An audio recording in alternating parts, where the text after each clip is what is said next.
Makcik ni dah lama mengidap penyakit kencing manis berbelas tahun. Makcik dah jadi penyakit saraf, semua bengkok tulang, sendi-sendi. Tapi alhamdulillah makcik jumpa dengan minyak gas, minyak panas ni.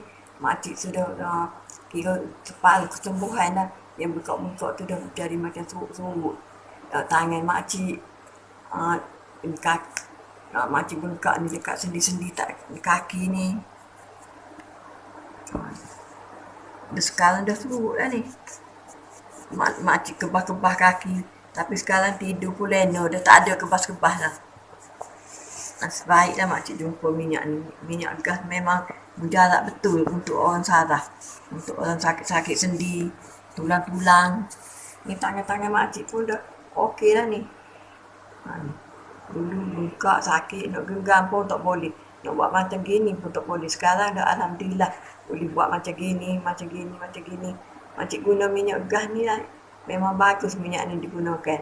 Makcik ni umur dah 67 tahun.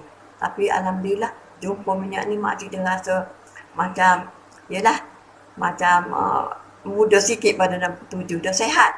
Aku nak berjalan pun, ni sakit ni dekat sini ni. Dekat sini ni sakit ni, dekat sini ni. Ni sini ni sakit ni. Ni tapak-tapak kaki ni memang sengal, kebas. Sekarang dah alhamdulillah guna minyak ni, minyak panas.